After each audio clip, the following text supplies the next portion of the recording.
When a ship or other vessel is at sea, it must contend with the ocean, storms, large waves, and other unforeseen difficulties. Because of their work, Somali pirates and pirate attacks are well known worldwide. The International Maritime Bureau estimates that the shipping sector must endure a loss of $16 billion annually. However, piracy is the main cause of this loss, followed by transportation delays. There are few places for pirates to attack in Somalia. The first is the God of Channel, who is from Somalia. The Gulf of Aden is the third and most significant place. All ships that must go from Asia to Europe do so via the Gulf of Aden and leave the Mediterranean Sea via the Suez Canal.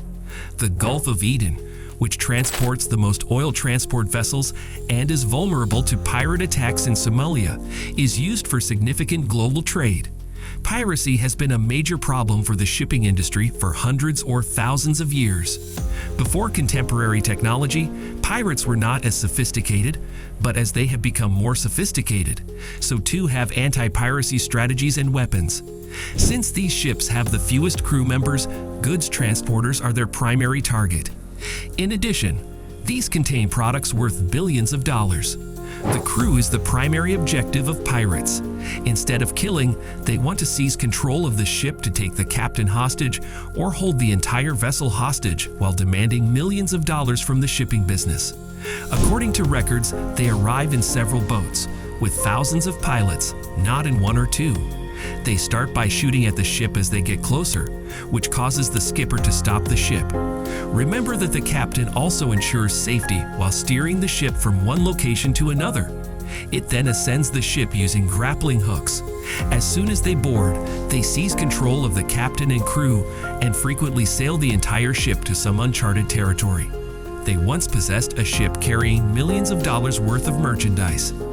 The shipping business will likely check with them after that by paying a few lakh dollars. However, it is not as though the private ship does not make an effort to flee from this kind of touch.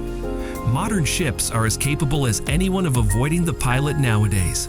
A vessel must alert the closest coastal security authority when pirates threaten them. The skipper then increases the ship's speed.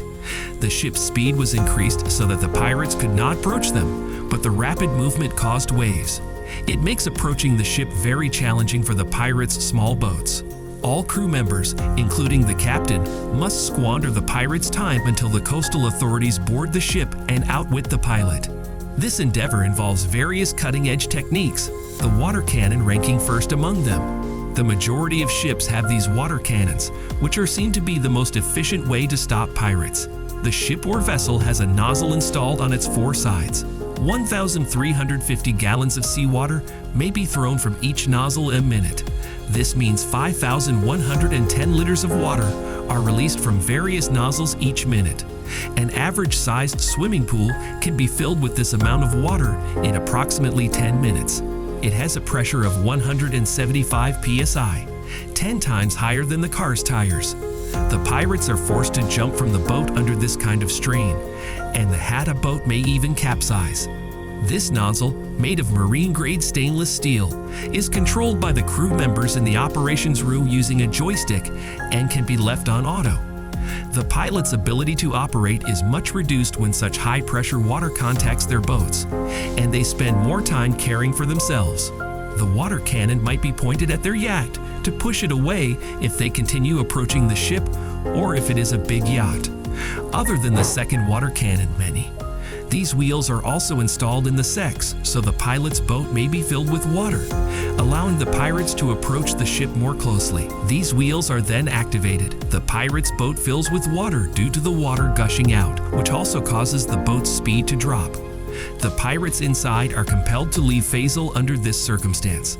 In circumstances where neither of these approaches is effective, P-traps come out of the ship's sides. Steel wire has been connected to robust steel frameworks. Steel wires are discharged into the sea as the pilots approach the ship. The majority of speedboats used by pirates have an attached propeller. The boat's motor is struck when this steel wire becomes lodged in the propeller, gets blocked.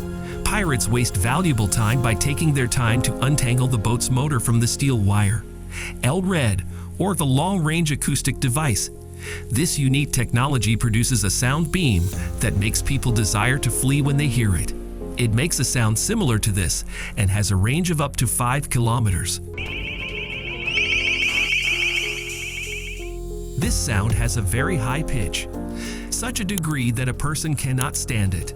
Eld Red is frequently used to disperse protests and utilized in anti-piracy operations. In addition to these precautions, several ships have electric fences fitted in case of pirate attacks. This fence doesn't have enough voltage to cause someone to pass away.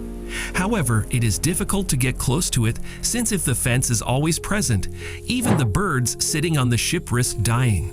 This is why it gets folded back and closed as soon as the attack is over. A cargo ship owned by the maritime firm Maines Alabama sailed from Oman to Kenya on April 29. It was assaulted by 1,000 pilots near the coast of Somalia, putting the crew members in serious peril. An American ship had not been assaulted by pirates before in 200 years.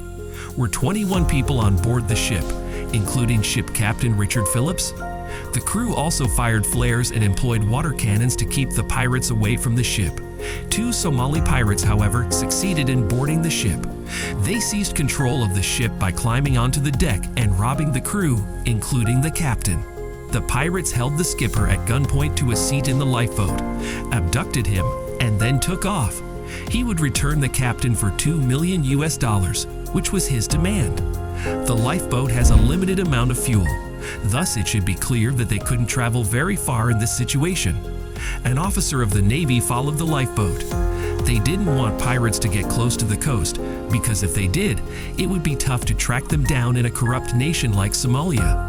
The Navy sent a chopper flying low over the lifeboats to generate a windstorm. As a result, the lifeboat could not reach the coast due to the water waves. The lifeboat was then obstructed by a blocking American ship. His sole objective was for the lifeboat's fuel to run out before the time the pirates arrived.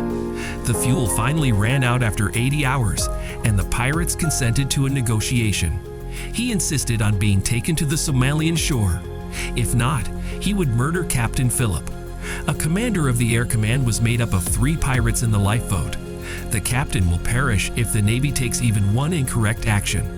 3 snipers from the Navy were sent in, and they decided to shoot all 3 pirates at once from a distance of 500 meters. After setting up the shop and waiting for the appropriate moment for several hours, the snipers could finally target all 3 pirates simultaneously. Captain Richard Phillip was saved by simultaneously pulling all 3 triggers, killing the favorite pirates. I hope you guys will like and share this video. Thank you very much for your lovely comments.